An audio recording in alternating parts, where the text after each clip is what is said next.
What do you say? Turn that off. Start at it's recording. Oh, yeah, It's gonna be a short video. I gotta shake up another. Right. No. All right, a quick video based on a question we got over on the Ecom Season Instagram page. How do you get a higher ROAS with your Facebook ads? Now, what's super interesting about what I see inside of the I just wished I tried to let you know that I could see. But a broad question, how do you get a higher ROAS with your Facebook ads?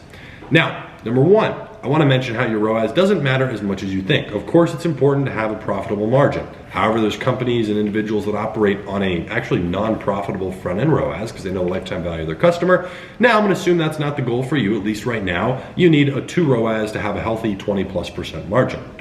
Well, this new client, I'll throw up a screenshot, getting a 4 ROAS for them while moving past the product testing phase, now more so into, I don't want to say scaling because we're not doing anything aggressive on the ad account. We're more so systemizing right now in terms of the back end, nailing down the payment processor. You know, they're going through the approval process for that. Nailing down a couple of things right now with the ad account, making sure they get a secondary account and a backup profile, just to have some extra pixel data collection just to be safe, and then making sure their fulfillment is good with a good supplier. So we recommended them one for that. However, a 4 ROAS, in my opinion, is no different than a 3, just like it's no different than a 5. All of them are gonna be wildly profitable, and almost every single time, they're gonna go down when you scale your ads aggressively. Because I've always said this, some of my friends, you know, they're kind of, what gets them excited is their 5 ROAS, their 6 ROAS, but they do $1,000 a day. And I'm over here doing, you know, $50,000, $100,000 a day with a 2.2. And so who's winning? They might have a 40% margin on $1,000 a day versus a 20% margin or 22% margin on, you know, 50, 100, whatever the number is. So which would you rather be? And for me, it's more so, it's the customer acquisition, the long term there. I'd still rather make the same dollar profit as them, but be dealing with so much more because we're doing a higher volume, but you're acquiring so much more data and customers. That will always win long term. So I just try to keep that in mind. But if you're actually trying to get a higher ROAS, just a direct, simple tip here, you're gonna wanna get at least 3 to 5 new creatives that you can launch today. You can launch multiple of those inside of one ad, for the same ad set inside of one of your Facebook ads. Take something that's already working. Let's say you have a video ad that's getting a 2.5 ROAS on this audience. Duplicate it and add in 2 more creatives or 3 more. And then you can start to see the performance. Now, just a quick tip, you don't want to be doing 3, 4, 5 creatives underneath one ad set when you have a $20 a day budget.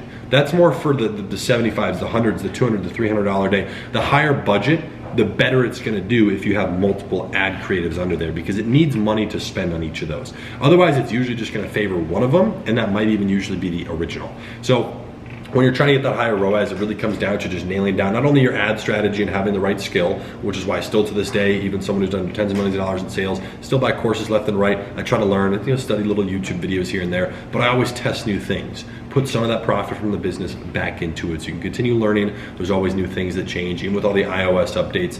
Things, they're never just gonna die, it's never gonna go away, but things do alter and you need to adapt. So if you're trying to get that higher ROAS, more attention on your ads, keep building that skill, definitely new creatives, and definitely testing new audiences. A lot of people, number one, underplay their retargeting. Retargeting is usually about 5% of revenue for people. It should be more like 20 or more.